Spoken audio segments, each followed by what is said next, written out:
Radio check, testing 1 2 3, testing 1 2 3. Okay, we should be live if gone correctly. Indeed it has. Alright, so thank you everyone for tuning in and welcome back to the channel. We are 30 minutes away from the start of round number 7 on the Formula 1 Grand Prix of the Formula 1 season in Barcelona. Hope you've all had a nice week from Monaco into the weekend, and well, we've got a nice exciting weekend lined up ahead for us. We've had a few upgrades here and there, a few changes for the drivers and their cars and setups and things like that. More so for free practice 1 today, we do have we have the rookies driving for FP1, so it's not going to be the whole grid, of course, being rookies, but I think we have that are driving today, so that'll be nice to see how they get along and how they perform with the car.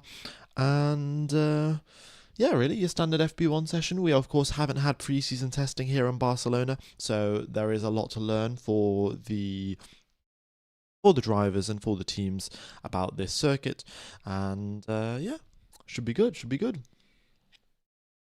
All right, yeah, just to fill anyone in about what happened in Monaco last weekend. There were, of course, a lot of pit lane speeding penalties that were given out for drivers exceeding track limits. Oh, sorry, not exceeding track limits, just driving too quickly the pit lane. However, upon further investigation, further inspection from the FIA, it seemed like there was an issue with the speed detection system. So the way that it works is you have, that you've got the pit lane itself, and along the pit lane you've got these 2 measurement points where they detect the car driving over them, and you know how far away they are, the distance between them, and the time in between it took to hit both of those markers, and hence you can work out the speed. Now, there was some sort of issue with that. It hasn't fully been sort of clarified whether it was the drivers that were cutting sort of the entry into the pit lane that was causing that, or whether there was just an actual outright issue itself. I think it's more so the latter, with there being a problem that is already being acknowledged. And yeah, due to that, Alpine launched a appeal and a right to review, and essentially what has happened is that Pierre Gasly's 10-second time penalties have been overturned. They've been cancelled. He gets 3rd position. Isaac Hadjar gets 4th position. So currently the standings up on the screen, they are slightly, they're a little bit out of date because they haven't been yet updated with these with the new podiums, but that means that we'll have Pierre Gasly on 35 points, we'll have Isaac Hadjar on 26, and we'll have Liam Lawson on 24. So those will be the updated sort of... and Oscar Piastri also will move from 60 to 58. So, everything gets updated ever so slightly, but... yeah, no major changes, at least to the top of the field. However, there is, of course, one big concern, which I'm sure George Russell will not be pleased about, and that is that he got a 5-place time penalty for speeding in the pit lane, which, by the looks of it, may have been an inaccuracy and a mistake. And then, from that 5-second time penalty, because the team didn't serve it during the safety car, then what happened was he got a drive-through penalty, and that sent him right to the back. So if you eliminate the original issue of the first 5-second time penalty, he never would have got the drive-through, and he could have scored a few points in the race. So, he is definitely not going to be pleased with that one, and so are quite a few of the other drivers, right? There are other drivers that served their penalties during the race, and they lost race time due to that. So there is... yeah, I don't know exactly how they're going to deal with that situation, because now I'm sure, I think it was Hamilton or Colapinto got done for speeding in the pit lane, and then these guys will want also their 5-second time penalty removed and all of this, but they obviously can't do that. So it's a bit of a tough one, really. As far as I know, the drivers took a wider line in the pits, and that the FIA didn't account for that, and that's why they were speeding. Interesting. Okay. Yeah, I mean, it's yeah, I'm not sure how this wasn't, because this issue hasn't happened at previous Monaco Grand Prix, right? Because it's not like it was a new track and then this issue was discovered for the first time. We've been racing at Monaco for many, many years. So what was the difference from 2025 to 2026 to even cause this problem? Um, yeah. Yeah, Colton Herta is driving today for Cadillac, so that will be great to see. He's moving over. Well, he's not moving over from IndyCar, but he's driving in Formula One car. So that will be nice and exciting.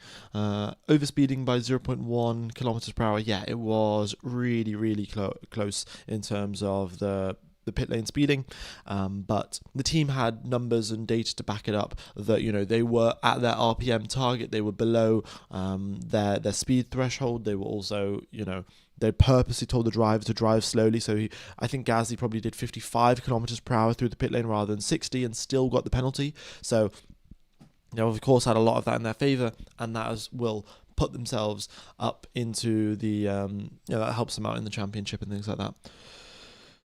Okay.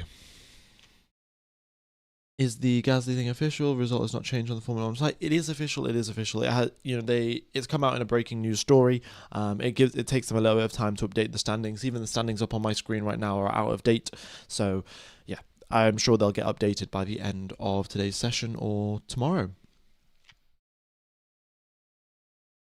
So, my opinion on Gasly getting his podium back. I mean, I think it's more than fair enough. I do think that there would have been, if Gasly hadn't had that penalty, then there could have been a chance where Hadjar maybe tried to attack him to try and get that overtake done, which we didn't get to see because, Hadjar knew that he had a penalty. But I think in that isolated case, it's good for Pierre Gasly, but then when you look at the repercussions for all of the other drivers, it's a little bit more questionable because Russell, of course, got a penalty for that, so did Hamilton, so did Colapinto, and they lost race time. So how exactly are you planning to compensate those drivers for, again, the issue caused by the FIA or the stewards themselves? Will not drive today. It will come up on the screen shortly. We'll have we have about, I think, 6 drivers missing free practice 1, and then of course you'll have the rookies replacing them. But I'll get the confirmation soon enough. How about ADU? Oh yeah, I'll talk about that. It is quite interesting that Red Bull have the best internal combustion engine, and then we've got Mercedes with the best electric side, and so everyone getting the opportunity to develop apart from Red Bull, and yeah, it's I mean it is slightly odd that with the ADUO, with the additional development upgrade opportunities, the teams have the option to upgrade the electrics, to upgrade the MGUK, the battery, and also the internal combustion engine. However, when determining which team is the best and which team is the worst, they decide to only use the internal combustion engine. So there's a bit of a mismatch there where you see that the team with potentially the best internal combustion engine, which seems to be Red Bull according to the FIA tests, has not got any development opportunities, whereas we can sort of clearly see that the Mercedes power unit is the better power unit because the electric side hasn't really been considered. So it's it's a bit odd, to be honest, but I guess we'll see. Also, folks, I would like to point another thing out, that Charles Leclerc had brake issues during Monaco. Of course, it wasn't just the pothole, even though the pothole was really, really bad and pretty deep, and obviously affected the drivers a lot. It wasn't just that. Charles Leclerc also had brake issues. We've seen this at his first ever Monaco Grand Prix as well, 2018 Monaco. Charles Leclerc had a brake failure at the Nouvelle Chicane and crashed into someone. So it's not unheard of in Monaco to have brake issues. But what has happened now is there are 2 main brake supplies in Formula One. I think The one that all of you guys may have heard of is Brembo. They are one of the biggest sort of motorsport braking manufacturers. They do also lots of brakes for high performance, motorbikes, for sports cars and things like that. And there is another company called Carbon Industries. I think that's what they're called. And so these are the two brands that make brakes for Formula One cars. And Lewis Hamilton was using the Carbon Industry brakes for while he was at Mercedes and things like that. And then Ferrari are always using Brembo, and that was their thing. And when he moved over to Ferrari, Lewis Hamilton made a very clear point about him still wanting the Carbon Industry brakes. And Leclerc continued on as sort of, he continued on with the Brembos, and Hamilton continued on with the Carbon Industry brakes, or I'm not exactly sure if that's what they're called, but either way, after the recent issues that Charles Leclerc has had now with those Brembo brakes, he has decided to switch over and to experiment with the Carbon Industries brakes that Lewis Hamilton is using on his car. So that is interesting to see. I think a lot of racing drivers have complained that the Brembo brakes are slightly inconsistent. They're slightly, they're not optimal for performance. So they don't seem to work at really, really high temperatures, whereas the other ones do. So it will be interesting to see, if Leclerc will be, closer to Hamilton, ahead, behind, how he finds these new brakes. But yeah, I wasn't aware of this beforehand. Brake discs. Apologies. Yeah. So there is. So essentially, I just thought it was just Brembo. Like Brembo supplied all of the Formula One grid, but no, we've got these new Carbon Industry, and they're apparently a French company, which is nice to see. So it's we'll see how that plays out for them. Yeah. Gasly overperformed Red Bull. Yeah, I mean Gasly's doing quite well. He of course takes the podium away from a fellow Frenchman. So I assume some people in France are going to go on strike or something. But yeah. All right, we are 17 minutes away from the start of FP1. We'll have the data coming through in about 10 minutes time regarding which rookies are driving. Well, we'll have the data coming up on the screen. I've got the info here. So Frederick Vesti is replacing Kimi Antonelli during free practice 1, and Frederick Vesti is the Mercedes reserve driver, so he will be he's in fact the only reserve driver for the Mercedes team, and he will be driving Kimi Antonelli's car in FP1. In the Ferrari team, we will have Dino Beganovic. He will be taking Lewis Hamilton's car, and he'll be driving during FP1 for him. So we'll see how he can do. But he's part of Ferrari's driver academy, and he's doing some F2 racing, I think. Yeah, he's doing some F2 racing. We've got Leonardo Fornaroli. I'm not exactly sure how to pronounce that name, but I'll look that up shortly. And this is his first time in a free practice session today, and he will be driving the McLaren car. He's going to be taking over Lando Norris's McLaren, and he won the Formula 2 last year, so we'll see, how he performs. Typically, of course, in the past, it was always guaranteed. Pretty much, if you won Formula 2, you'd find your way up into Formula 1. So we'll see how Fornaroli does with his first ever time in a Formula 1 car in a free practice session. We've got Ayumu Iwasa, who'll be driving the Red Bull car. He'll be driving Isaac Hadjar's Red Bull car, and we've seen Iwasa around a few times, so that'll be good for him to get some more practice. Luke Browning will be driving Alex Albon's Williams for the first free practice session, and Luke Browning now is doing simulator work for the Williams team back at the factory, and he's also driving in Super Formula. We've got Paul Aaron driving the Audi car. He's going to be taking Nico Hülkenberg's Audi, so even though Paul Aaron is officially an Alpine reserve driver, we've got him driving for the Audi team and replacing Nico Hülkenberg. So that's quite interesting. And we've got Colton Herta, who is making his Formula 1 debut in FP1 today, and he will be taking Sergio Perez's Cadillac for a drive around Barcelona. Okay, so we got a good mix of new drivers, and it looks like we'll also getting the data coming through shortly. Fantastic.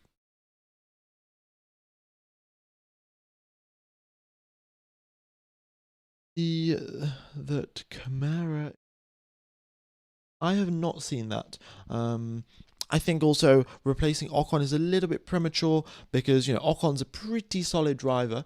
There have been, of course, rumours in the media that he isn't having the greatest time at Haas, but those rumours have also been quickly put to bed. So it's, uncertain as of whether he will stay at the team or not. But, he's performing all right. Yes, he is getting beaten by Mervin, so we'll see. But Haas, of course, I'm sure they'll want someone experienced as well. Let's go Liam Lawson, time for podium. Yeah, Liam Lawson's been doing quite well, actually. You can see there 26 points for him. I think that gets corrected up to 28, but either way, he's been doing a nice job and scoring quite nicely. Even though Lindblad has been giving him a good run for his money, Liam Lawson is staying out ahead in terms of points scored. Okay. F1 Gamer, you think the power unit for the Merc car has been fixed, or for Max's car will be fixed, or do you think he'll still have problems? I assume they will have fixed it.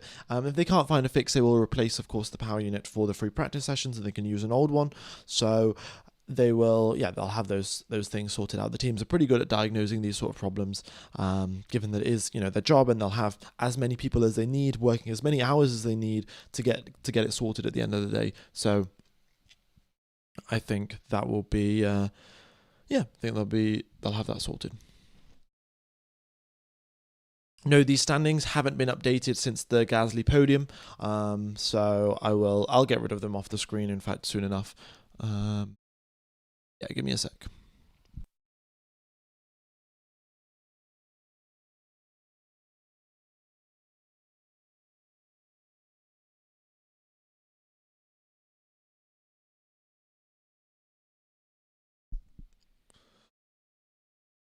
Yeah, and we'll get the data up on the screen soon enough.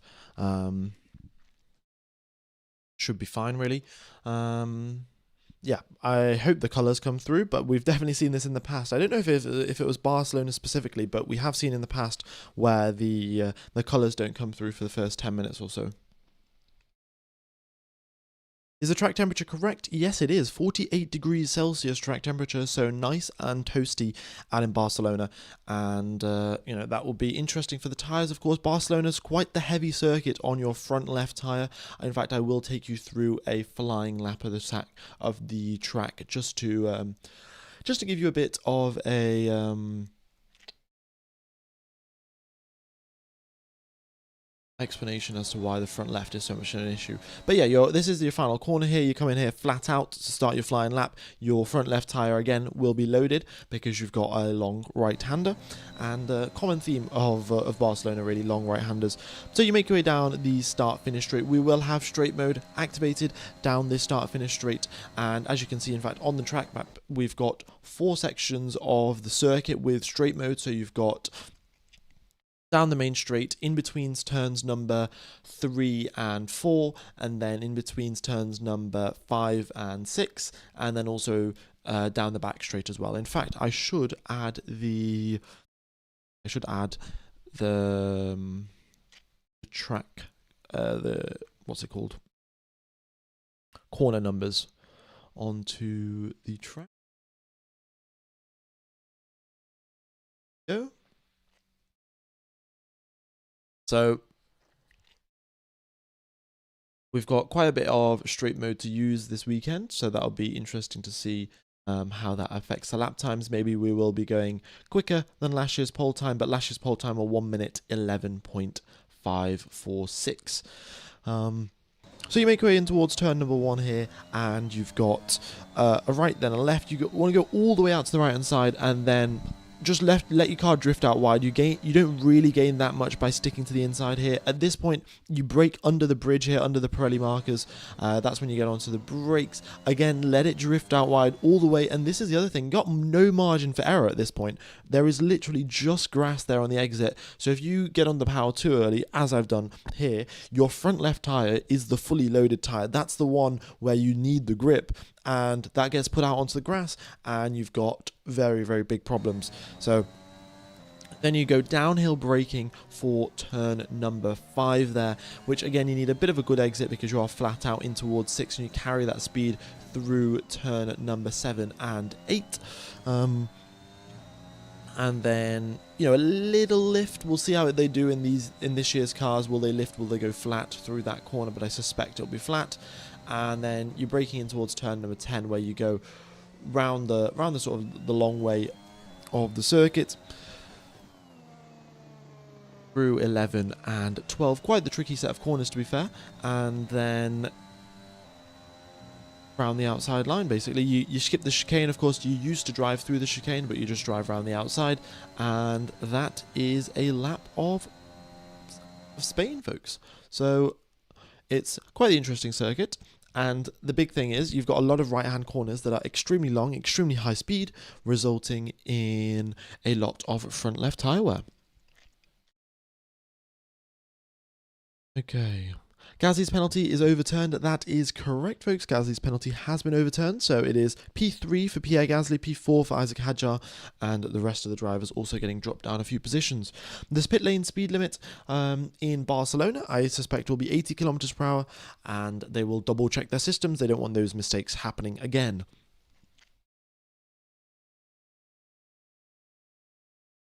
The Mercedes gets a power boost. The FIA needs to get their old top trump cards out. The current cars aren't as good because of the internal combustion engine.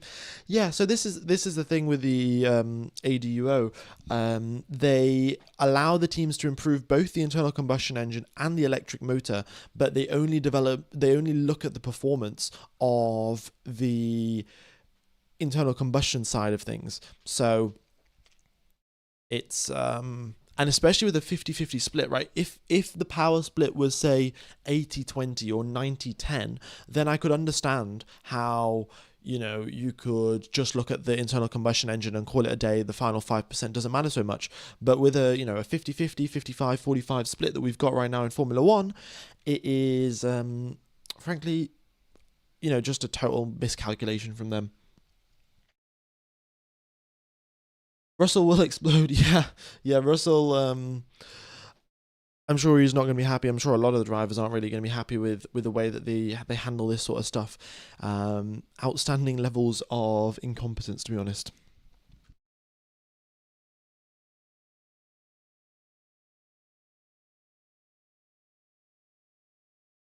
Yes, VES is Vesti. So just to go over who is who, we've got number 10 there on the screen. That's Ayumu Iwasa. We've got number 11 as Dino Beganovic.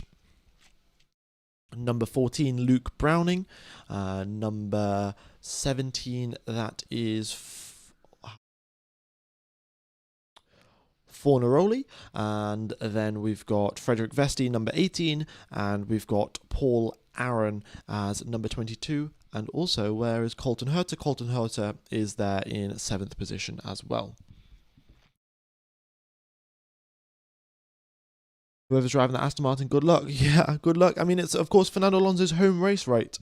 He came out in the press conference yesterday saying that this might be his last Barcelona Grand Prix, which he is... Now, of course, you'd have to remember we're not racing in Barcelona next year. We are racing in Barcelona in 2028. So Fernando Alonso potentially implying that he's going to retire at the end of the 2027 season. I guess only time will tell, right? I'm sure he wants a competitive car, and Aston Martin just cannot seem to deliver.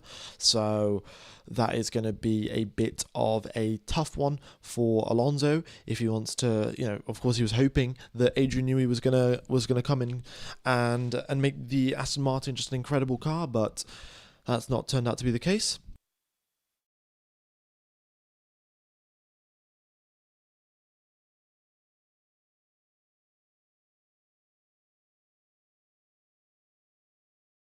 Any upgrades from the teams? I will have a look at the upgrades, but I don't think we've got a very large list this weekend. Of course, we do have upgrades as always, but let's have a look at document list, FIA documents.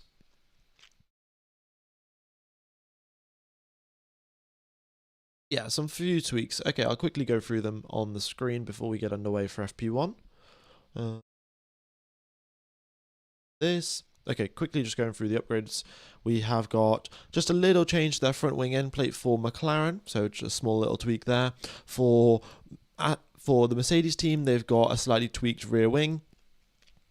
For Red Bull Racing, they've got some changes to their front wing, nothing major. Ferrari, as you can see here, quite the large set of upgrades. At least there's a lot of text here. Front wing end plate, nose cone, floor, diffuser, and side pod. So some changes here to the front wing and the side pods of the Ferrari. Maybe that'll increase their performance. We've got Williams with some changes to their rear wing. We've got V-carb with some front wing tweaks. Nothing for Aston Martin. A very minor thing for Haas there, just towards the rear of the car, towards the exhaust. Nothing for Audi. Nothing for Alpine. And Cadillac have got some more tweaks to their cooling and their rear wing. So pretty minor overall, really. Nothing all that significant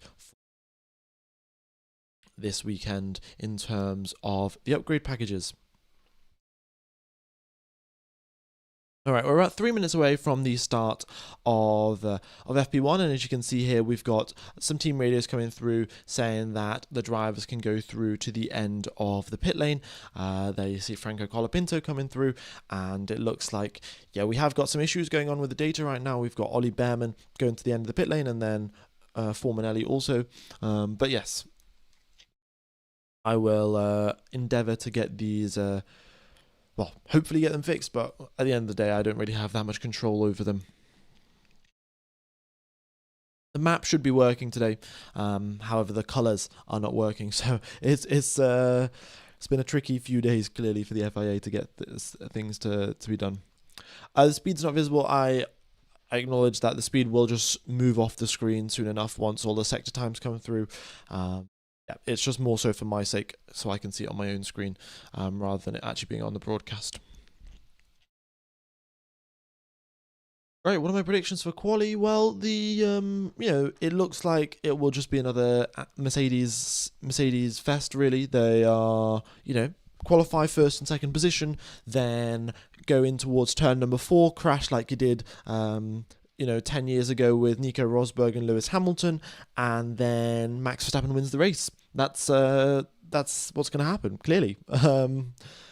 History has a nice way of repeating itself. We'll see if that does take place. Max Verstappen has been asked about it, and he's like, "Oh, if it happens, I'll be very pleased." So, and I'm sure he will be, but with the way things are going, it's tough to even tell if Kimi and George are going to be qualifying on the front row. Kimi probably will be, but George, his luck has not been so great. Where is Checo? Checo's not driving for free practice 1. We've got Colton Herta driving his car instead. So Checo will be back for free practice 2, which is, starting in 3.5 hours time or so. And they're giving, as per the regulations, what every driver has to do is for at least 2 races throughout the Formula 1 season, they have to give up their seat for free practice 1 to let another driver drive who hasn't raced in Formula 1 before. And yeah, that's about it, really. So that's why they've got some rookies in today, because it is Barcelona, so it's a circuit that the Formula 2 drivers know, the rookies know quite well, because Formula 2 race here, so do Formula 3. The other thing is that it's a purpose-built racetrack, so if you do make a mistake, there's still a chance that you don't hit the barriers. You just sort of go off into the runoff area, you don't crash. And the teams also have a lot of data for this racetrack, so there's less incentive for them to go out and do a bunch of practice, and also it's not a sprint weekend. So quite a few factors coming into play, and typically that's why we see a lot of rookies at certain specific races. We'll probably see some rookies at Spa if there isn't a sprint weekend there. We'll probably see some rookies towards the end of the season at Abu Dhabi and things like that when the championship has been settled and there's a lot less focus on the development of the car. Because at the end of the day, you know, if Ferrari have brought upgrades, they are sacrificing time now with Dino Bogdanovic in the car rather than Lewis Hamilton, because the rules say that Dino Bogdanovic has got to drive, but Lewis Hamilton is the one that will be able to provide useful feedback. You know, is the car performing better? Is it not? So, yeah. We've got Alex Albon, who is sat out of the session as well. We've got Luke Browning driving in his position. Albon will be back for free practice 2. And same thing for Kimi Antonelli. We've got Frederick Vesti driving the car for Antonelli, and Antonelli will be back in free practice 2. Okay, so there you go. We've got drivers coming out. We should also be getting lap times coming on the screen soon enough. And yeah, good to see. Gasly got a podium. Yeah, very, very nice ready from Gasly. Oh, we got a yellow flag in the pit lane. What's going on here? Seems like we've had a few drivers with some problems, given the tight nature of the pit lane.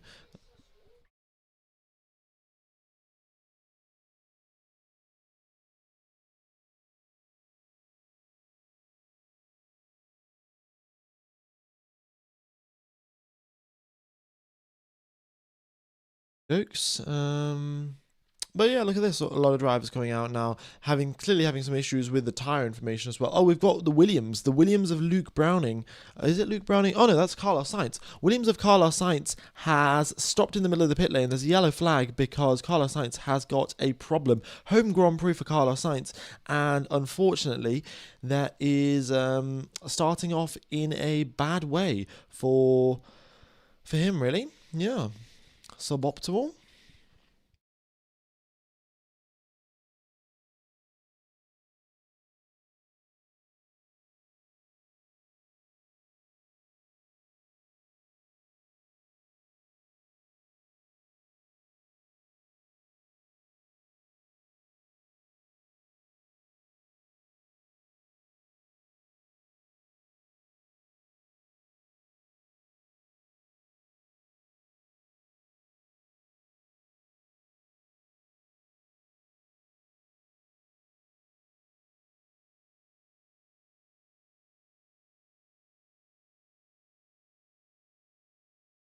I'm just gonna put the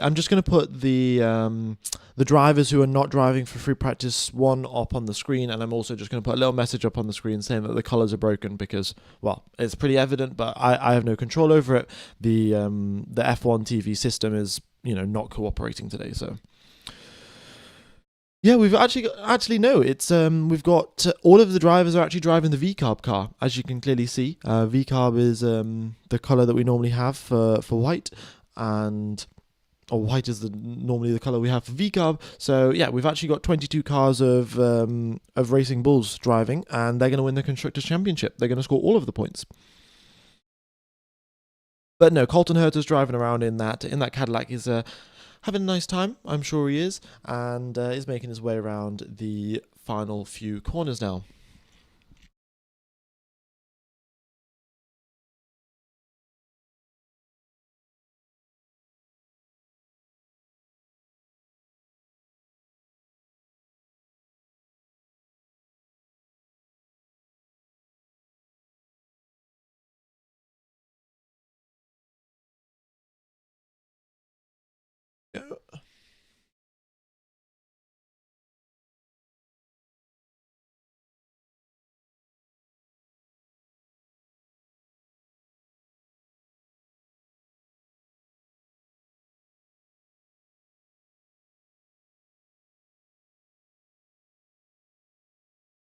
Okay, very nice. And there you go. We've got top of the times, Max Verstappen, 1 minute 18. Just as a reference, folks, 1 minute 11.5 was last year's pole position time. So we've still got a lot of track improvement left to go.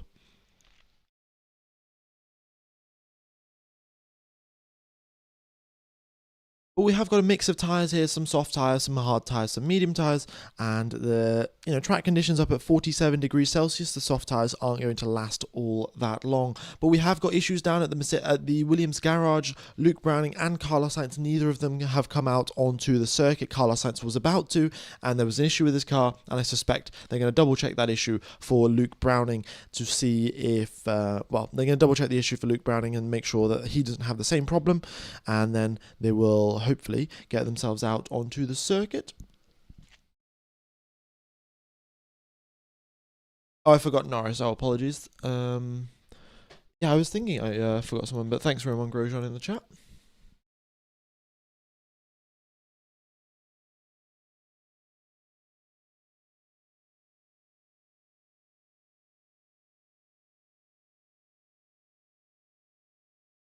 Much appreciated.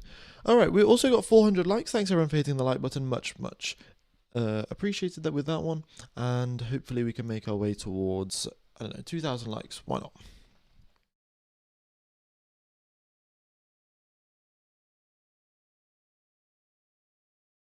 George Russell goes purple in sector number 1 there, is pushing nice and hard. Oscar Piastri also there, with lap times close to Max Verstappen. Liam Lawson goes top of the times, the 10th clear of Max. But as of right now, the track is really just getting cleaned up. We're getting the Pirelli rubber getting deposited into the grooves of the asphalt to increase the grippiness levels. So that is what track evolution is. And we're getting, well, slowly and slowly, the track evolution will get stronger and stronger as more of that rubber gets deposited into the nooks and crannies of the asphalt. George Russell goes purple in sector number 2. He's coming out onto the circuit all guns blazing, and we'll see where he finds himself up at the end of his lap. He's making his way through turn number 14 now. Foot is flat to the floor, and what can George do? It is P1, it is by 1 second, and it is a 1:17.4. Nice way to start out the day for George Russell.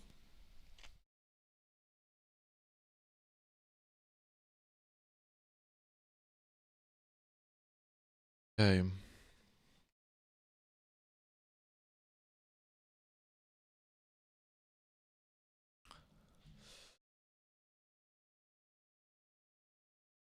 Yeah, we'll have just folks for the folks that have tuned in, we do have rookies driving in place for some of the drivers for free practice 1. So all of your favorite drivers will be back for free practice 2. But yes, for the next 52 minutes of practice, there'll be some rookies driving instead of Antonelli, Hamilton, Perez, Albon, Hadjar, Colapinto, and Norris.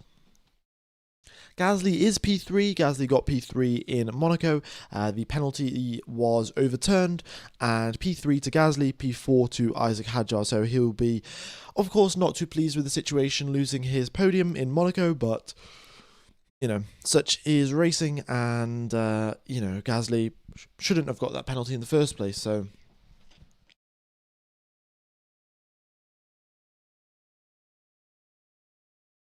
Oh wait, Colapinto is driving. Oh, it's Hulkenberg. Wait, wrong one. Yeah, I got confused there for a second because Paul Aron is an Alpine reserve driver. He's not a Audi reserve driver, but for whatever reason, we have got we've got the Alpine reserve driver driving the Audi car. I think it's probably because Audi haven't got their own reserve driver, and hence they're giving Paul Aron a shot to drive the Audi car, which he will gladly take. But yeah, so Hulkenberg is the driver that's not driving, and we've got Bortoletto out on the circuit. Well, he's currently in the pit lane right now, but yeah. 4 is Formanelli. I think that's what his name is. Fornaroli, and he is the F2 champion from 2025. So he won Formula 2 last year. Unfortunately, of course, did not find a F1 seat, but he is driving an FP1 here, driving an FP1 for the McLaren team. So McLaren potentially, exploring their options. Of course, I think Oscar Piastri, Lando Norris are two very solid drivers. You don't really want to be replacing them, but it's good to get some rookies some practice in Formula 1.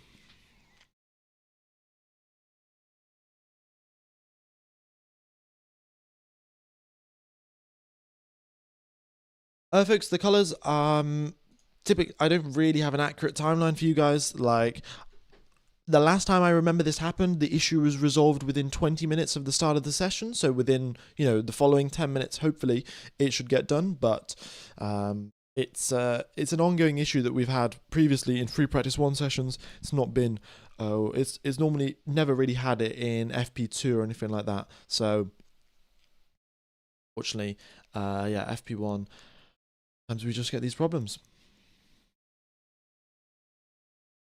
F1 Gamer, are you watching the World Cup? I did not watch the. I didn't watch the game yesterday between Mexico and South Africa, but I will probably watch some of the games. Yes, I'm not sure who's playing today, but the time zones aren't really all that great for the.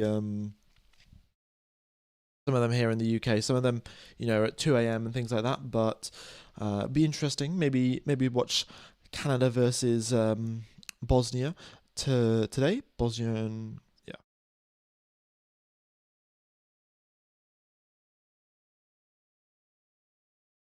Sure, a lot of you guys will be watching the World Cup and supporting your respective country. We've got Dino Beganovic driving Lewis Hamilton's car right now, and he is currently in 10th position there on a set of medium tyres. George Russell, again, another purple first sector, coming out and doing well. And, using this time to his advantage, his teammate Kimi Antonelli is currently sat in the garage, not doing any driving, because we've got Frederick Vesti, who's driving the Mercedes car. And so George Russell, taking advantage of the extra track time that he's got and putting in some quick laps.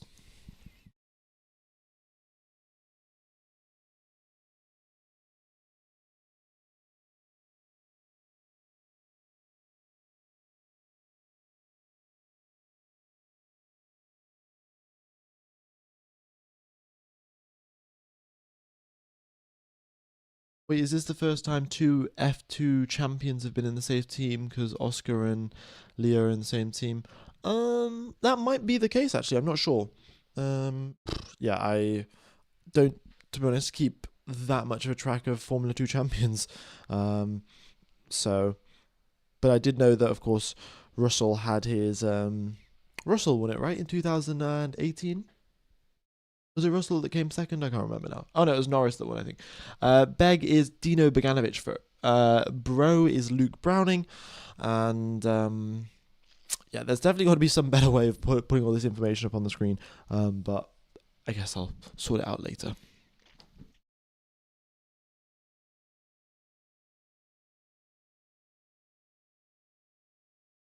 All right. Carlos Sainz is back out onto the circuit by the looks of it. At least according to the data. Yes, there he is going through turn number 8 now. So the issue that he had with this car earlier on has clearly been resolved. He's making his way around, going through the gears and things like that. And all is well for Carlos Sainz. So now that his car's working properly, I suspect that sooner rather than later, they will be sending Luke Browning out as well to do an install lap and check that everything is going well.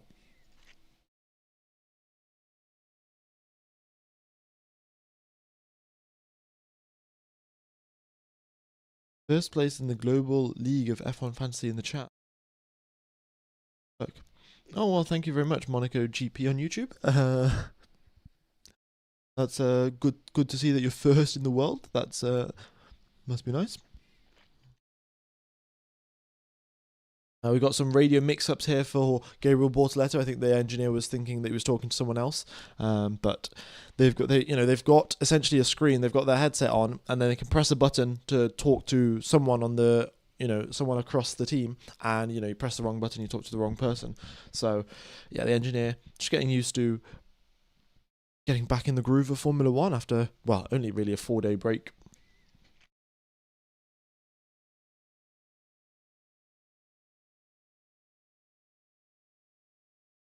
Checo's currently in the garage. He's given his car to Colton Herta, the IndyCar driver, and he's having a drive around there on the soft tires. And Checo will be back for free practice too. Okay. What else is going on right now? Really, we've got track temperatures Still up at 48 degrees, no sign of rain. In fact, I will double check the Barcelona forecast, but given that it is the sunny Barcelona, I suspect that we're not going to be having much rain on the way. Yes, sunshine, sunshine, and nothing but sunshine for the whole of the next week, in fact, in Barcelona. So, yeah, unlikely that we're going to be getting any sort of rain.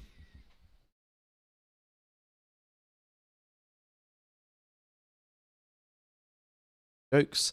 Ocon there on hard tires, doing some laps, getting some long run data. That will be pretty important actually, because here in Barcelona it is a little bit close actually between a 1-stop and a 2-stop. So do you do medium, hard, or do you just go for a medium stint and a hard stint and try to extend out both of those stints as long as you possibly can to get the tyres to last? Because it is a relatively long pit lane, as you can see. The pit lane speed limit is enforced a little bit later down the pit lane, because you can see Colapinto just on the entry towards turn number 14 there. You've got the start of the pit lane where the drivers pull off and peel off the actual racetrack, but the speed limit is enforced much closer in, and that does mean that a 2-stop could work, given that we've got a slightly shorter pit stop length, and I guess we'll see. It'll be a nice, interesting strategy battle. How that plays out, but it all depends, of course, on track temperature, what the tyre wear situation is looking like, and how these cars handle the conditions.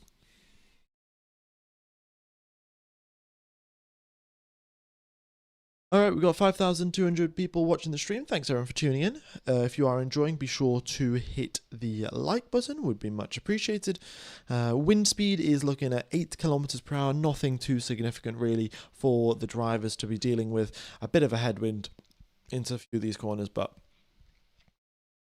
given that it's consistent enough, you're not going to have any freak spins or anything like that due to wind gusts.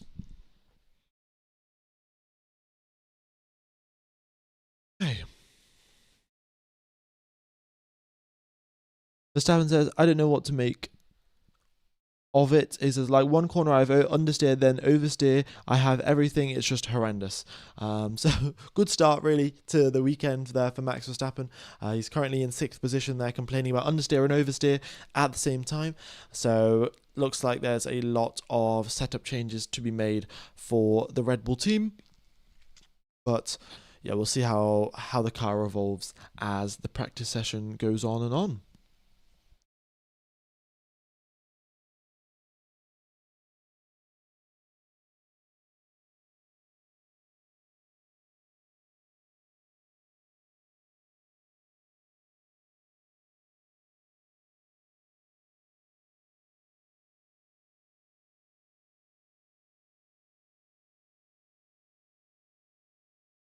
Got a few rookies driving today, folks, so that's why maybe your favourite driver is no longer in for free practice 1, but they will be back for free practice 2.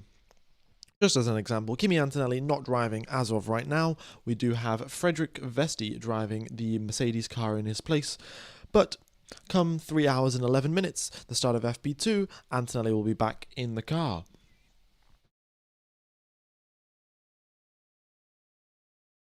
It's great at showing us what he cannot do. Yeah, Russell's luck's just not been all that great, really. He's had a few, of course, the engine issue in Canada hasn't really helped him out, but the dominance that we expected from him, the dominance that he sort of expected from himself, has not been there, and he hasn't been able to deliver at the level he wants to. Now, maybe that's just mental games, maybe that is just a true lack of pace. Maybe the cars are handled differently in 2026 to 2025, and it's not the optimal driving style or whatever you want to call that. But yeah, George Russell having a tougher time compared to Kimi Antonelli.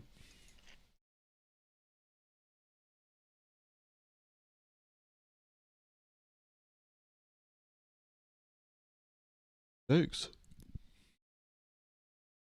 Wonder how the new brakes are working for Leclerc. Yeah, I mean it is quite interesting, right? So with these new brakes, you've got the Carbon Industry brakes and you have got the Brembo brakes, and there are pros and cons to each of them by the sounds of it, right? Of course, I've not driven a car with either of these, but what I can tell you is that according to reports of racing drivers, people with sports cars that have Brembo brakes that have switched to other types of brakes.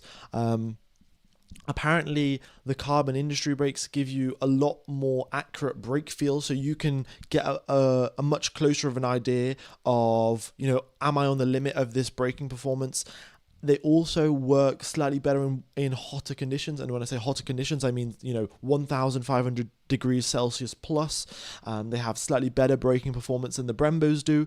So, but then there are other advantages where the Brembos have a very sharp bite. So as soon as you step on the brake pedal, immediately all of the braking performance is there. Whereas it's slightly different with the carbon industry ones. So there's pros and cons to the different brakes that you've got. And, Charles Leclerc is experimenting, right? Hamilton has been with the carbon industry brakes for a very, very long time. He, in fact, made Ferrari switch over and was a very key sticking point for him that I want the carbon industry brakes. I do not want the Brembo brakes. So Charles Leclerc has been like, well, all the development work has already been done for Lewis, so, I might as well just take one of these brakes, see what they do, and how they handle. So, it'll be interesting what his thoughts are on that. I suspect we're not going to get a technical interview about that. I do wish sometimes that we got more sort of technical interviews with the drivers, asked, how are these new brakes perform compared to the old brakes, rather than, asking them what their favorite movie is or whatever. Like, yeah.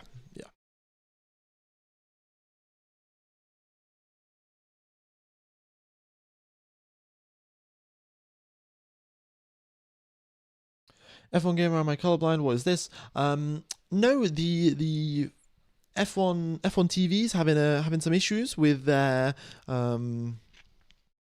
data system, clearly, and they have forgotten which team all of the drivers are in. They've also forgotten most of the drivers' names as well. So that's the problem right now. So everyone is just the default white color.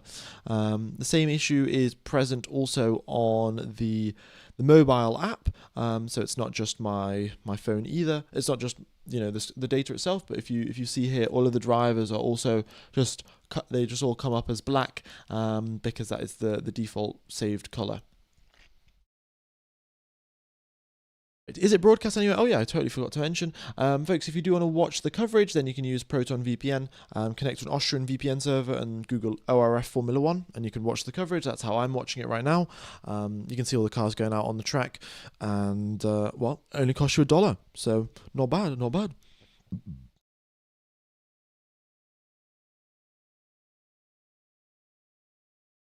Aston Martin also did score 1 point in Monaco after Sergio Perez got a penalty applied for something.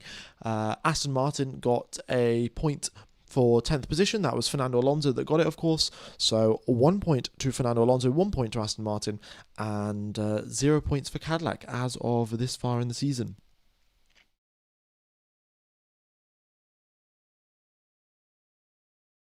Maybe Kimi is just adapting to the new car much faster than George. Kimi doesn't have a lot of old habits that come with racing in F1 for a few years. I mean, look, this is correct, right? However, I'm always a bit skeptical as of these explanations, right? Because you see this with Max Verstappen, for example, right? Max Verstappen, really good driver in Formula 1. He can drive the car up to the limit.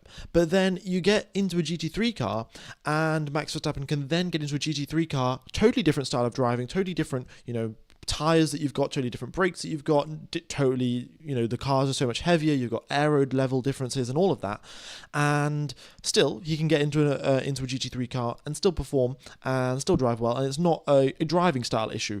But then suddenly, the cars change from 25 into 26, and oh no, the driving style is a problem, and the drivers can't adapt, and this, that, and the other, and while it seems like it might work, it just doesn't really make much sense, because the drivers can adapt to different types of cars. So yeah, that's sort of my take on it.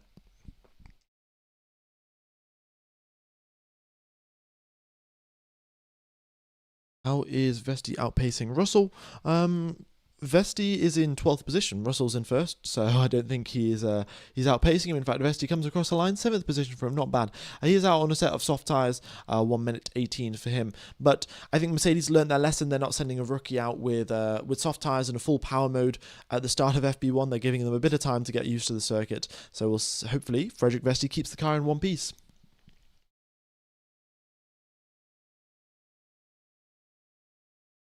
Max is a racing machine as long as it has wheels, he can drive it. Well, you say that, but I do think that it's not just Max that can adapt to different cars. We've seen it with when drivers do go from one motorsport to the other, it's not like they're suddenly off the pace because I'm used to a different type of driving. Like when, you have K-Mag go to endurance racing, or you have Romain Grosjean go to IndyCar, these people aren't suddenly at the back of the pack because they're too used to driving Formula One cars. They're still right up there competing with the best in whatever category it is. So, just always a bit skeptical of the driver cannot adapt to the car because, yeah. Can you explain any of the upgrades? It's all been relatively minor. All of the teams have relatively minor upgrades or just no upgrades whatsoever, with the exception of Ferrari. Ferrari have got quite the big sort of diffuser package, floor package, so they are looking to, hopefully make a big step forward. So we'll see how that plays out for them. Of course, Charles Leclerc will be evaluating the performance of the car, and they'll be looking to see if they've got extra downforce as predicted.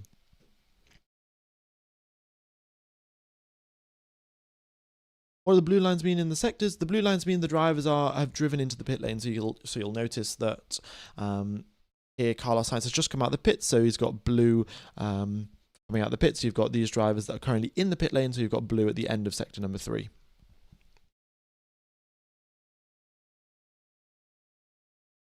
I'm betting on VCarb getting top 3 of all results. Yeah, I mean, it looks that way, doesn't it? It looks that way. All of them driving the VCarb car. In fact, VCarb have got a special livery for the World Cup. I mean, it's not all that different from their original one, but it's nice to see that some teams are acknowledging the World Cup. Thoughts on McLaren potential pace this weekend? Because actually, Oscar Piastri's trainer said they could win this time around. Even Merck is expecting McLaren to perform well because the conditions are similar to Miami. Potentially. I mean, this is the thing. The Mercedes advantage, like a lot of the advantage that Mercedes have compared to their own customer teams, is that they know how to write the software the best for their power unit and for the electrical side of the power unit. Now, when figure out exactly close enough what Mercedes are doing, a lot of the pace advantage that Mercedes have will evaporate. Very useful for, in some racetracks the gap is very big, at some other racetracks it's not so big. So it's a lot of the McLaren performance does come down to whether they're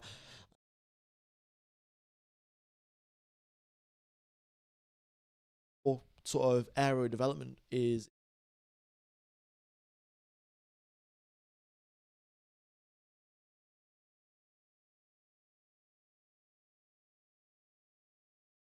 can't hear me. Apologies, folks. Seems like, can you hear me now? I think you should be able to hear me now.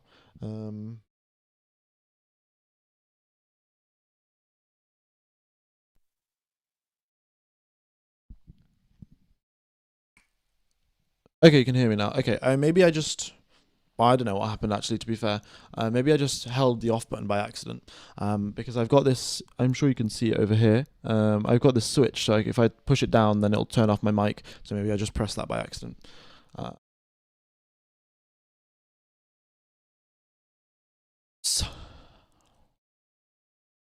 All right.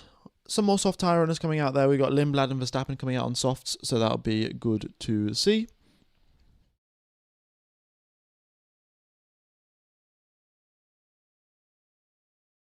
Your opinion on how the FIA is handling the penalty situation? I mean, it's a mess, really. I'm surprised how they've managed to mess up a system that has been working for however many years we've been racing at Monaco, for looking at the pit lane speed limit. So yeah, frankly, that issue never should have come up in the first place, and now they've sort of got themselves in a pickle because the Alpine team definitely do deserve third position, and so does Pierre Gasly, right? Because he did not exceed the speed limit in the pit lane. But what you can see is that while Gasly has been flipped around and he's got his third position and Hadjar's been demoted to fourth, there's a lot of other drivers that serve their penalties during the race and they will feel very, very hard done by, especially George Russell, right? George Russell got a 5-second time penalty for speeding in the pit lane, which, according to, the fact that the sensors were reading incorrectly or whatever it was, they... Oh, we got a yellow flag. That's Bortoleto going slowly there. I think he might have had a bit of a spin, but seems to be all right. Yeah, over the gravel trap for Bortoleto, but he's continuing on. And yeah, George Russell, he then got a drive-through for not serving that 5-second time penalty, which shouldn't have existed in the first place.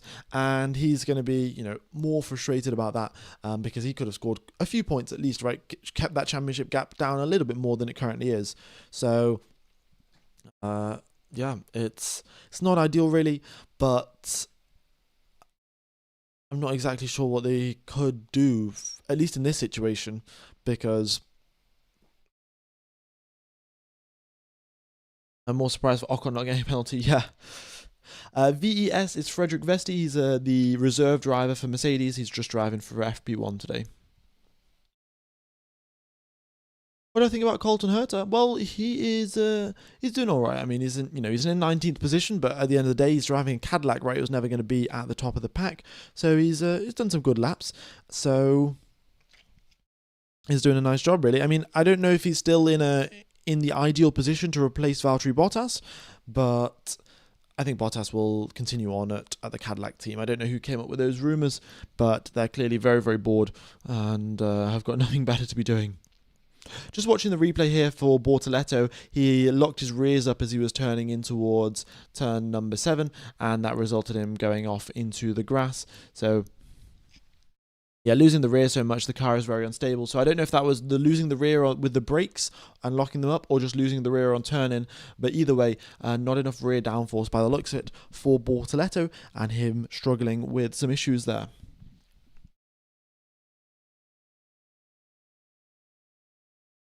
Surely these times are fakes. We've got a lap time difference of 6 seconds. Yeah, I mean, the thing is, none of these drivers are pushing at all. Given that it is free practice 1, we've also got 7 rookies on the grid right now, so that's also not helping the lap time situation. Looking at the big gaps, but yeah, I wouldn't worry about it too much. All right, there Verstappen though, top of the times are 1 set. Oh, you mean 6 seconds slower than last year's pole time? Yeah. Again, there's not much track evolution. I don't know how cold it was last year in Barcelona, but yeah, if the track temperature was 20 degrees lower, we would probably have lap times 2 seconds faster or something like that. Maybe, I don't know if 2 seconds, but definitely at least 1 second faster if it was 20 degrees colder. So it's a tough one because overheating is a very big issue. And in fact, Barcelona is one of those circuits where you hear the drivers sort of talking about, oh, we're going to play it safe in Sector 1 and not push as hard, allowing us to push harder in Sector 3 for more performance at the end of the lap. So yeah, it's one of those tracks where overheating happens within the space of a lap. So yeah, track temperature, probably one of the big factors. And yeah, the driver's also not pushing, and that's another one.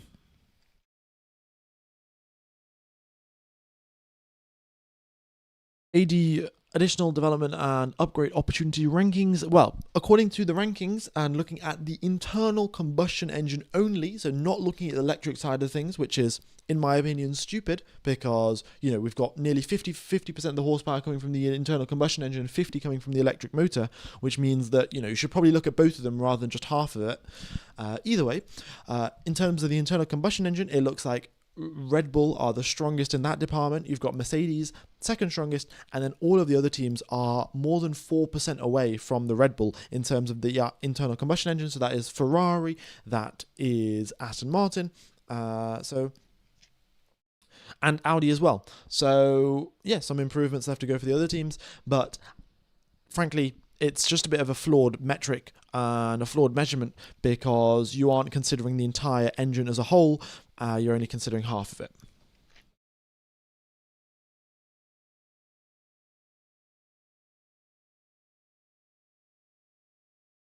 Okay, and across the line goes George Russell, 1 minute 16.3. There you go, and so that gap now has been dropped from 6 seconds to now 5 seconds, and it will continue dropping really as the day goes on. Hey, F1 Gamer, thanks for the streaming service referrals, working great. Oh, glad to see it working for you guys. Yeah. Again, folks, if you do want to watch the coverage, it's Proton VPN, $1 a month, and you connect to an Austrian VPN server. You can then Google ORF Formula One, and you can watch the coverage. It is well, it's great. You can see the cars going around. So potentially, and you can see the cars going around in color as well, rather than just the rather than in black and white with the way things are going today. Why exactly are there not some F1 drivers in FP1 just to give them a try? So the reason that we have these regulations, so the regulations are throughout the Formula One season, each Formula One driver that is sort of entered in as the main driver of the team. So you'll have Fernando Alonso, Lance Stroll. Those are the two main drivers for Aston Martin. Each of those drivers have to give up their position twice in the season to let a rookie driver come through and drive in a free practice one session. The reason for that is just to get these drivers some time in Formula One cars, so then their super license can progress enough to the point where they've done enough kilometers in a Formula One car to then get a super license and then race in Formula One. So that's sort of one of the key sticking points for it. And another thing is just to get more people in Formula One, and otherwise you wouldn't have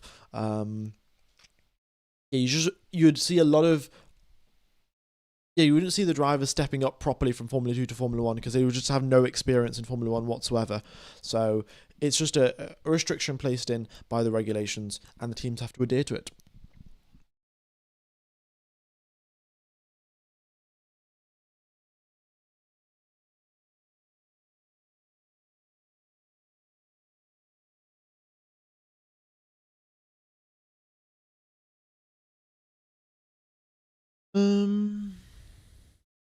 It's not working at ORF. It's ORF Live, the ORF Live 1, like the first channel on ORF. It is broadcasting on there right now, so yeah.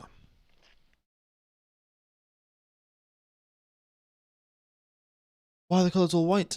Because there's issues with the data system. The data downlink is broken as it was in Monaco. In Monaco, the track map was broken. Here, it looks like the colours are broken. Hadjar might win this race if you know, you know. Why exactly would Hadjar win this race? Is it going to be the two Mercedes crash, and then you have the young Red Bull driver coming through and winning the race?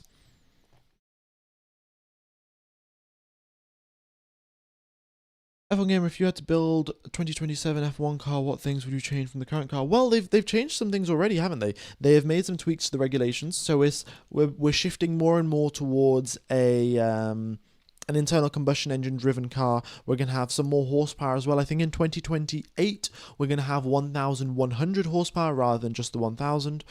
And yeah, so there's a few more changes getting made. If there's anything else that I would do, personally, I would have it so all of the cars have a modified exhaust to make them as loud as possible. So yeah, all of the cars have to fit like a spec exhaust that is designed to make a V6 turbo sound loud. Yeah, Oscar is on softs. It's just been updated there on the screen. It just flipped. If you rewind 5 seconds, you'll see it flips from mediums to soft. So yeah, Oscar Piastri did set the previous lap on soft tyres in their second position. A few tenths back from George.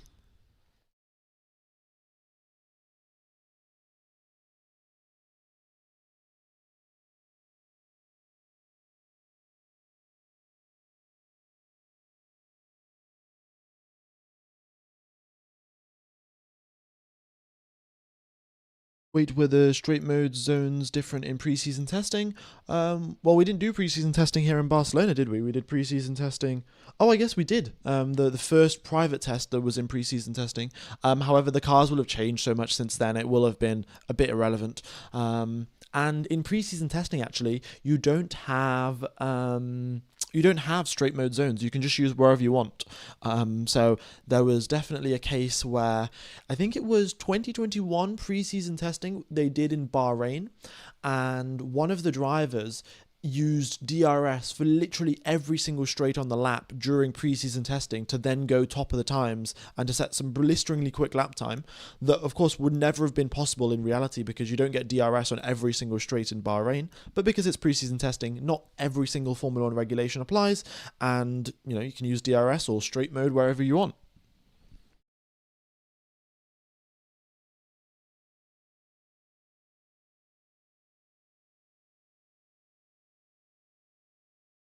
Yes, Pierre Gasly's penalties have been reverted, and he is back in P3.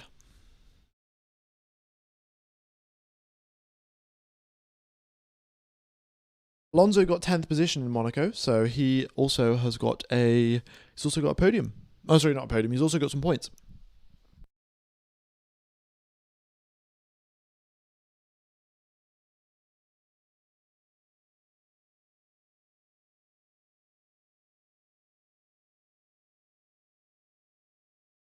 Home race for Carlos Sainz and for Fernando Alonso. We got Alonso here out on some soft tyres, doing a bit of a push lap. 23.1 in the first sector. That's about a full second slower than Oscar Piastri. Frankly, pretty embarrassing for the Aston Martin team to be that much down in one sector of a racetrack. And not great. Alonso goes through sector number 2, again straight mode activated as he heads towards turn number 10. His middle sector is a 32.47 and Oscar Piastri's is a 31.7, so about a 7/10 gap there in the middle sector, and Oscar Piastri rapidly closing in on Fernando Alonso actually as they progress through turns number 12, 13 and now 14. That front left tyre of Alonso's really is taking a bit of a brutal beating as he crosses the line and goes up into 17th position, and Oscar Piastri stays in second actually. His second and his third sector not good enough, and I think that is partially due to Fernando Alonso causing a bit of dirty air in front of him, and again partially due to the fact that he maybe pushed a little bit too hard in sector 1, which of course got him that purple first sector, but the problem is that you overheat your tyres a little bit too much if you push in sector 1, so it's tricky. All right. We've got Kimi Antonelli. He is sat in the garage right now. His car is being driven by Frederick Vesti, the Mercedes reserve driver, and he will be Antonelli will be back for free practice 2 in 2 hours and 47 minutes.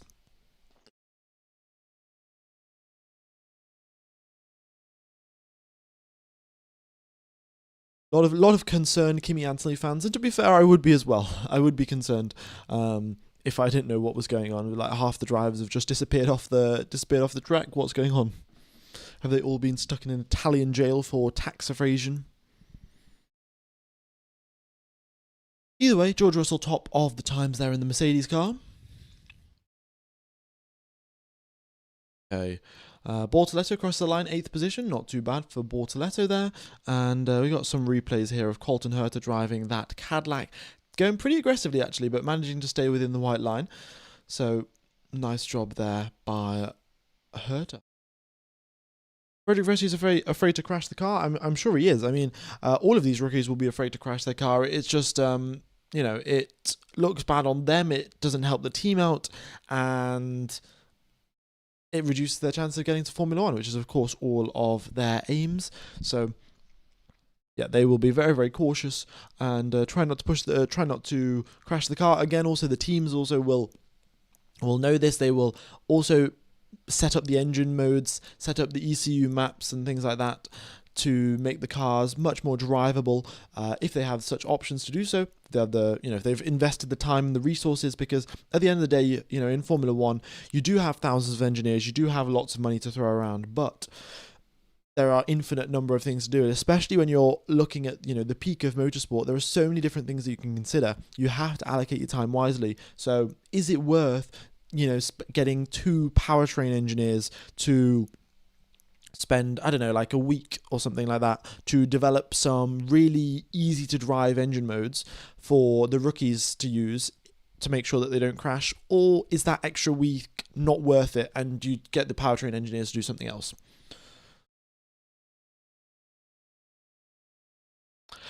Bro is Luke Browning, folks. Bro is Luke Browning. I'll quickly just go through this, given that we've got a few more people that have just tuned into the stream.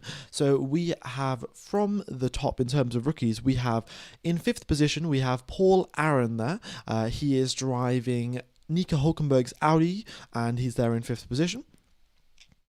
We then have Frederick Vesti in 11th position. He's driving Kimi Antonelli's car. We have Fornaroli, who is driving the McLaren car of Lando Norris. We've got Ayumu Iwasa, who's driving Hadjar's car, who's driving the Red Bull. We've got Dino Beganovic, who's driving the Ferrari of Lewis Hamilton.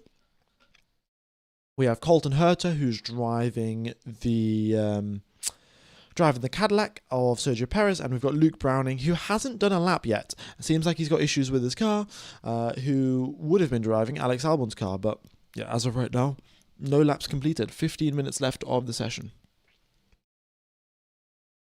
Electrical issue, yeah. I mean, it sounds similar to whatever problem that Sainz had, because yeah, him just stopping in the middle of the circuit, stopping in the middle of the pit lane, and then not managing to get going again sounds awfully lot like an electrical issue.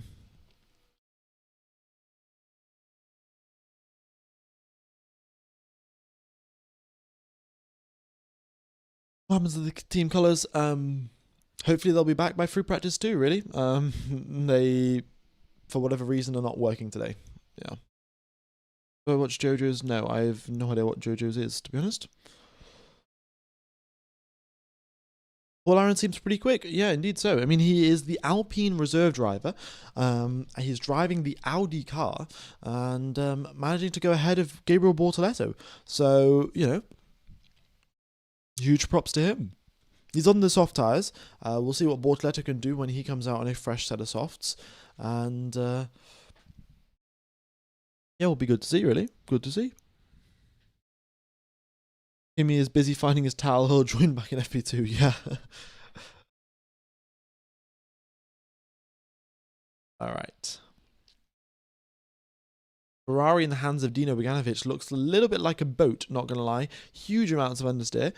He is on a set of soft tyres. Is this going to be a quick lap? Well, he's only 6/10 off Piastri in the first sector, or 5.5 so still improvement left to go there for Beganovic, but I'm sure that the car also isn't at its lightest and isn't pushing as hard as what Piastri or Russell were doing.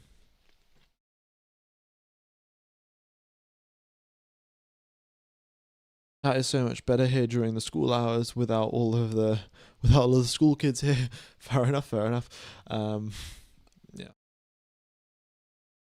F1 Gamer in Miami, Messi also sat in Kimi's car. Kimi won. Now Vesti sat in the car. Kimi will win in Barcelona. Sure. Is the Red Bull reserve driver not Yuki Tsunoda? You don't have to use the reserve driver. It's not a. I think Yuki might be. Actually, I think he is, but I don't think. Yeah, the regulations don't say you have to use your reserve driver. You can use whoever you want. And I think Ayumu Iwasa is a potential rookie that might join Formula One. So it's better to use the time to let him drive the car rather than let Yuki drive the car, because Yuki's driven in Formula One before. Unlikely that he's going to join unless, there's some sort of Honda partnership with Aston Martin and he joins that way. But yeah.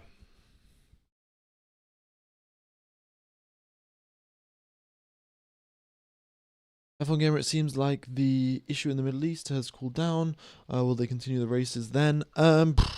It's hard to say, really. It's hard to say.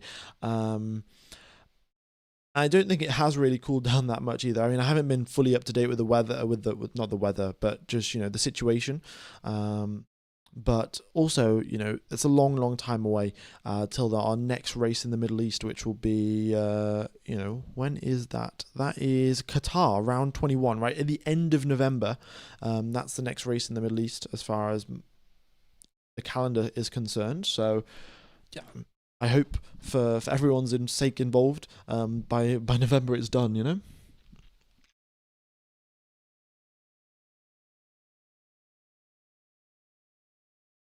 They should put Zhou for FP1 in China next year. Yeah, I mean maybe they would. Zhou, of course, is the Ferrari reserve driver, if my memory serves me correctly.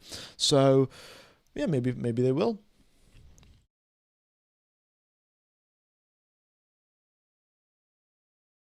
Why is Verstappen and Leclerc so slow? Well, both the drivers. Well, Verstappen complaining about understeer and oversteer at the same time, or in different corners, so he's not too pleased with that. And Charles Leclerc is I mean, he's not that slow, but the other thing is Charles Leclerc is getting used to some new brakes. He has switched from Brembo brakes to carbon industry brakes, and that'll take some getting used to. So there you go. Zhou at Cadillac. Yeah, also, Zhou also wouldn't count FP1 because he has done because he's raced in Formula 1 before, so it's got to be people that haven't had Formula 1 experience. Those are the rookie people that count. So, but yeah, thanks for letting me know that, Rosa Griffin, and I don't know how to say this, but I'm sure you realise that I've read your message. Okay. Yeah, still electrical issues for Luke Browning. Pretty disappointed with that one, really. I'm sure he will be as well. Track temperature has just hit 50 degrees Celsius, folks. And we've got P5 there for the rookie McLaren driver. He's, of course, Formula 2 champion is Fornaroli. And, well, he's doing not too bad, isn't he?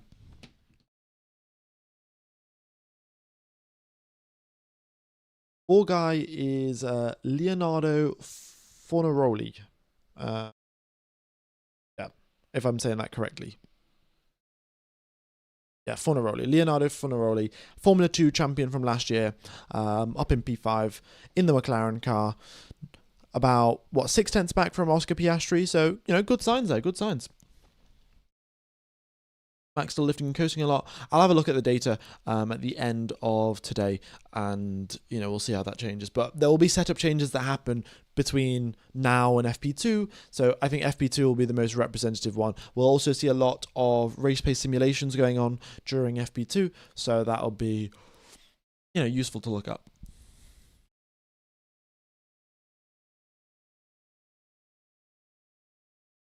F1 Gamer, is any news on who's going to replace GP at Red Bull? Not that I've seen. I suspect that they'll probably. I mean, it's a while away, firstly, and because they know it's a long time away, they'll be training someone up for the position, for the role, rather than just looking for something last minute. So they'll probably have a few people in mind, and they'll train them up and see how it goes. Okay. We got here Bortoletto getting a nice toe off Iwasa in towards the first corner. A couple of drivers here you can see driving in the dirty air, just getting a bit of a feel for things. You can see Charles Leclerc, and that is, Charles Leclerc driving behind Gasly through turns number 5, seeing how the car reacts. Typically, of course, the longer the corner, the more downforce you need. That is where you get hurt more by the dirty air. But with the new regulations, the drivers do have to reevaluate the difference in performance and sort of recalibrate themselves for it. How different is Formula 2 to Formula 1? It's actually very, very different. The lap time difference is quite. At which point Super Formula actually becomes a better Formula 2 in the sense that it is faster than Formula 2 and it's actually closer to Formula 1. So that might be part of the reason why a lot of drivers have a tough time moving from Formula 2 to Formula 1, because the gap in terms of lap time itself is that big. So, if you had a racing series that was closer in terms of lap time, also open wheeled, like Super Formula, for example, you could get a much closer analog to Formula 1, and that will change, of course, your adaptation process and how long it takes you to get up to speed and things like that. I think, and I can't remember this, but on certain racetracks, they're like 8 seconds slower than Formula One cars. There was, of course, the famous, well, not so famous, but this season there was that case where the Aston Martin qualified slower than all of the Formula Two cars because they had an engine issue during quali or something. But yeah, something like 6 to 8 seconds slower is what the Formula Two cars are approximately, depending on the racetrack.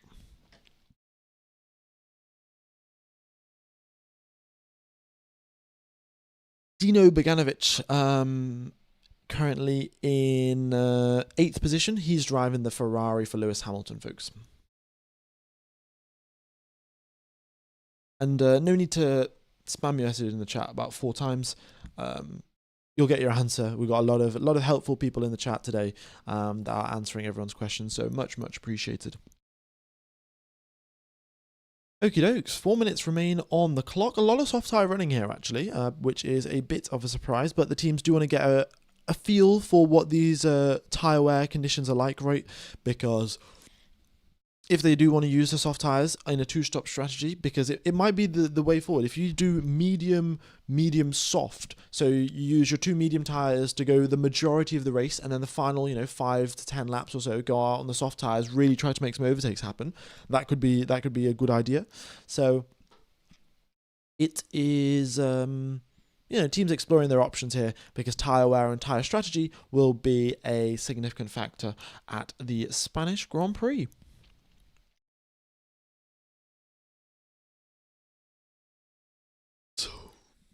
We've got Iwasa driving Hadjar's car, so that's Iwasa currently in 14th position.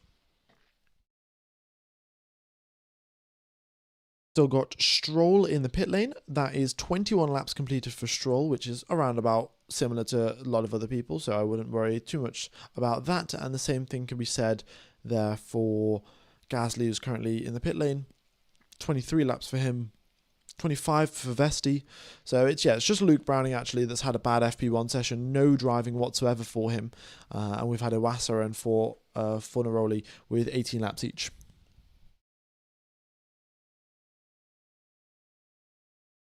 Who are you spotting this time? I'm going to go with the Spanish drivers. Why not? It's the home Grand Prix, of course. Williams and Aston Martin really haven't done so well this season compared to what their expectations were. So yeah, let's go with Carlos Sainz and Fernando Alonso as my people that I'm supporting this weekend. How to get the dashboard, folks? The information is from a program called Multiviewer, but you do have to pay for F1 TV to actually get access to the data. So there you go. Or you could, you could just watch my stream. Yeah. Yeah, they don't give the rookie drivers an opportunity in FP1 during sprint weekends because there simply just isn't enough time because, your main driver will be getting in the car for the first time in Q1 sprint quali, which is just not optimal. So for all of the sprint weekends, they are eliminated from not driving then.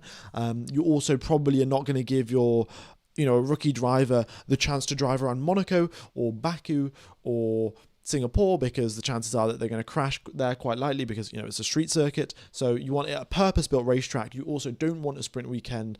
It would be even better if Formula 2 and Formula 3 was there, because then they'd already be at the racetrack. So yeah, a lot of other factors. So typically you just get all of the rookies coming in for a few of the racetracks. So I think Mexico will be one of them where we get a lot of the rookies driving, and we'll probably have some more rookies at Monza and things like that, because they are purpose-built racetracks without a sprint weekend, but with where the rookies can also be at. Okay.